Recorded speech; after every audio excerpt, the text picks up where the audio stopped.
Our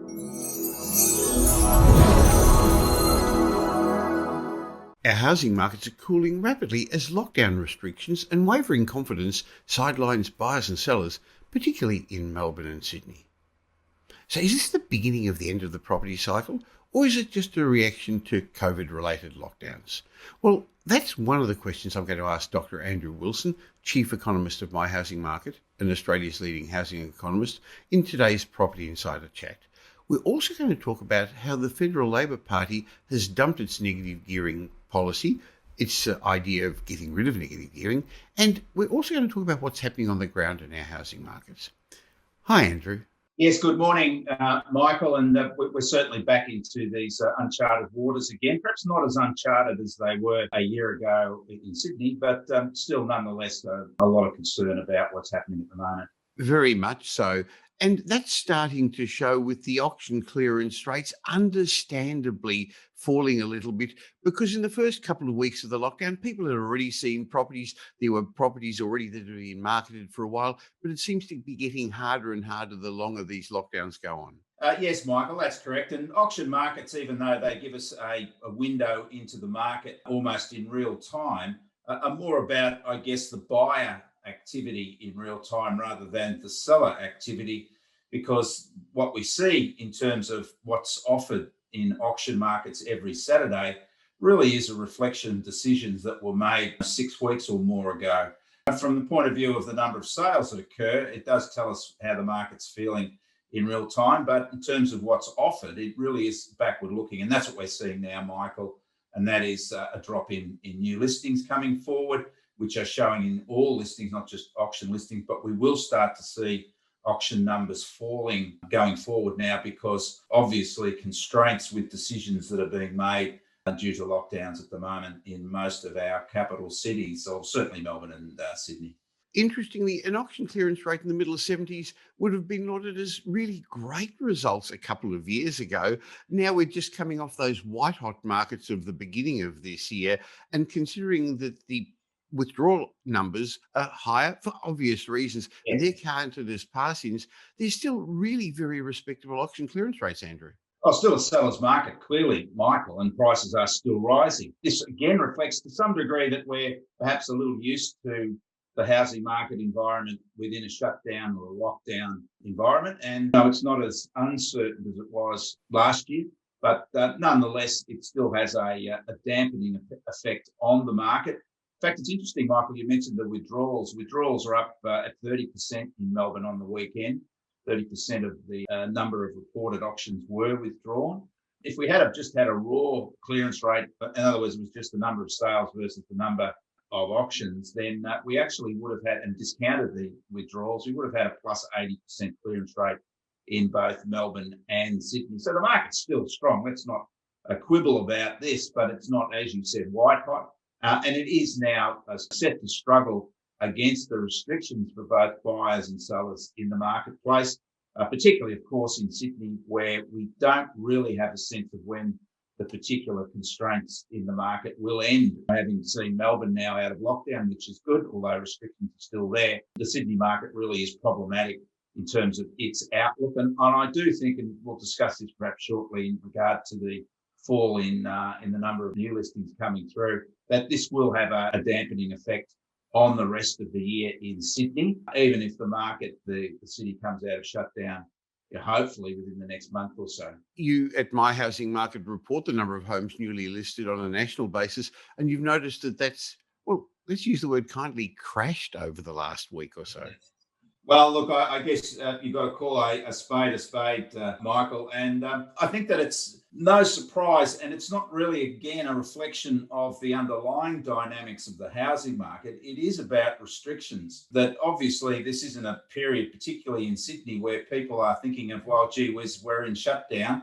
We're a little concerned about what's happening with the spread of COVID. Let's sell our house anyway. Obviously, you put these decisions on hold. And in Sydney, I've done a model which looks at which areas have suffered the most in terms of declines in new listings coming through over the past week. Of course, no surprise, it is the West, Southwest and Canterbury, Bankstown areas where there has been a virtual collapse in new listings coming through. It really does follow where the epicenter of the COVID lockdown and virus spread is in terms of the regional results in Sydney. And we shouldn't be surprised at that the eastern suburbs, northern suburbs listings are still falling, new listings, but certainly not at the level in those west Canterbury, Bankstown and southwestern areas. But Melbourne also had a drop in new listings as well. In fact, all capital cities reported a fall in new listings, Michael, and perhaps it was relative to not just the nature of the shutdown, but also to the nature of what's happening on the ground in housing markets. And Brisbane was the best performer. Still fell new listings over the week, but certainly nothing like the levels of decline that Melbourne and Sydney experienced. But I think when we're talking about listings, Michael, it's very important to note that listings are a lagging energy source for the market, not just because auctions have that 6-week marketing period typically and do reflect backward-looking decisions, but also buyers respond to listings coming into the market. So when we do have a shortage or a falling listing environment, it does mean not just fewer options for buyers, but it does mean that with most buyers being sellers and sellers being buyers, it does restrict the number of buyers coming through as well. So, and it will take some time in Sydney for the new listings to recover and therefore buyer numbers to start to revive as well. And that's the point. The longer the lockdown goes on, Michael, the more you actually are constraining the supply line into the marketplace and the longer it'll take for the market to, I guess, recalibrate itself. As I said, the market is still strong. Let's not quibble about this. This is another interruption to the normal cyclical forces that have been driving the market over the past year, post the shutdown last year. But it will take time. And the point this year in Sydney, we're now at the other end of the year in terms of the lockdown. So it will impact the spring selling season in Sydney. And but as we saw in Melbourne, Michael, Melbourne market bounced back quite strongly at the end of last year after it completed its lockdown period in October. I'm not saying that the Sydney housing market will go on holidays for the rest of the year, but obviously the sooner shutdown finishes, the better. But the prospects for a reasonably quick revival are still there in the market, which is the strongest market still of any of the capital cities going forward. Well, we've got the precedent of what happened in Melbourne and again a little bit in Sydney last year when they had the smaller lockdowns. So even though the economy may falter a little bit, most people have got jobs, people are feeling reasonably secure. We've had our confidence knocked a little bit, but the sense on the ground is that people are still keen to upgrade and change and move house. So I can see the Sydney housing market picking up again quickly. We're taking this more in our stride now. It's like anything, Michael. The more it happens, the more you adapt and the less fearful you are of the outlook, which is just obviously common sense. And the other point is the industry has adapted to the restricted environment, and now it's becoming quite a normal environment to be able to buy and sell online in a digital environment. And this is just what happens when we're faced with challenges. We adapt, we overcome them. And it means that there will be less of an interference in those market forces. And as you said, there'll be a quicker rebound from the market. But this is all very much dependent on ending the lockdown in Sydney.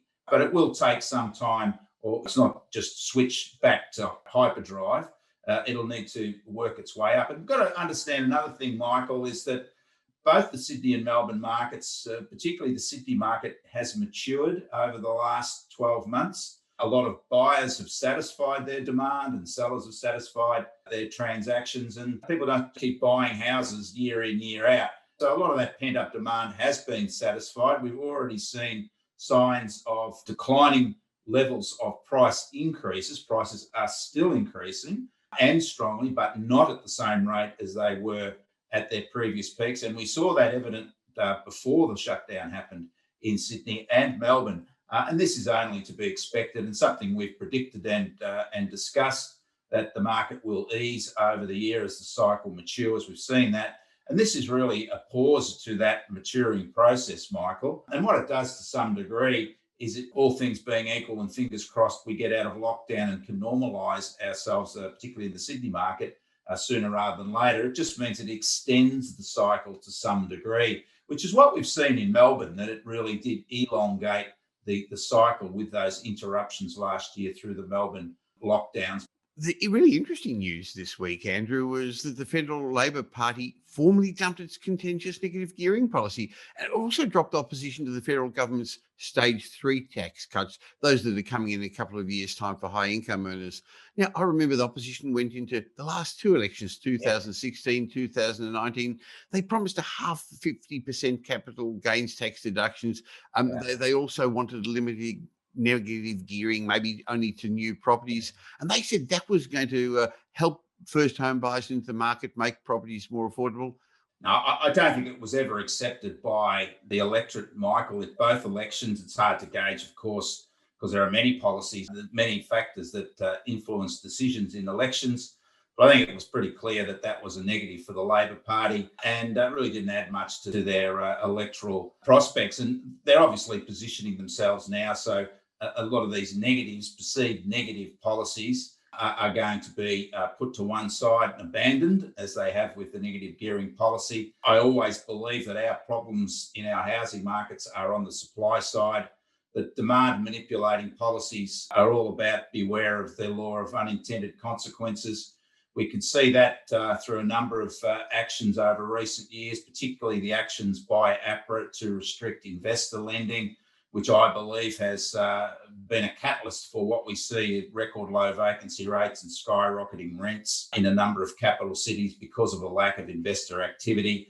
And as I said, the supply side is where we need to sort of put our attention rather than trying to manipulate demand in the shorter term and creating these disruptions and imbalances over the longer term, which are very difficult to address once they become established. But the justification for the motherhood statement for introducing the changes to negative gearing by the Labor Party were that it was going to help first home buyers get into the market. Poor old first home buyers were struggling, apparently.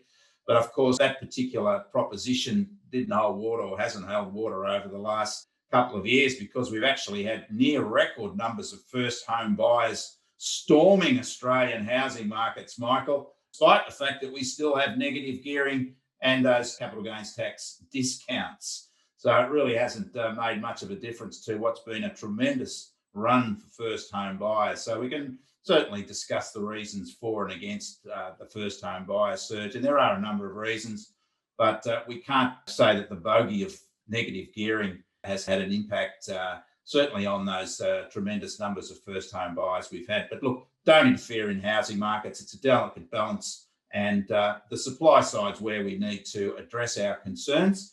And that's where the improvement to affordability and access will come, I believe.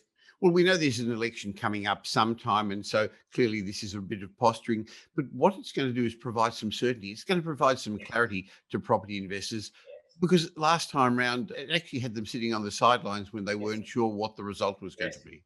Yeah, absolutely, Michael. And that's the point. We need certainty in our policies for property. We've got the New South Wales government. It's gone very quiet lately on its proposed changes to stamp duty collections. Yes, that's right. What's happened to that, guys? It went very quiet, particularly given the booming collections that it was enjoying in the record-breaking Sydney property market for the value of property sold and the number of transactions. So obviously we're going to change that in the short term. And now, of course, we have COVID. So even though it's on the agenda, it again would be a fertile ground for disruption and uncertainty as those proposed negative changes to negative gearing policies just over 2 years ago at the previous election. So yes, we need certainty in everything, Michael, particularly our property markets, to try to maintain some sort of balance, particularly on the demand side. And as I keep saying, let's look at building more properties and providing more choices for buyers out there, create the type of balanced housing market that we're all striving for, Michael. Well, as you say, we do need certainty, and currently home buyers and sellers, particularly in Sydney, have got one hand tied behind their back. They're adopting that wait and see approach. So let's hope the news is better with COVID numbers, and as Melbourne and South Australia move out of their lockdowns, Australia's economy starts to pick up. Look forward to talking about all this again next week and seeing how the property markets handle it. Andrew? Yes, thanks very much, Michael. We've got some important news out this week with the CPI being released, so that will likely show quite a spike in the inflation rate. I guess positively, we won't, because of COVID, have the dogs running about higher interest rates as a result of that. But you never know. You can't keep the doomsayer down, Michael, even when it's illogical. That's right. Well, we'll discuss that next week. Speak then. Thank Thank you.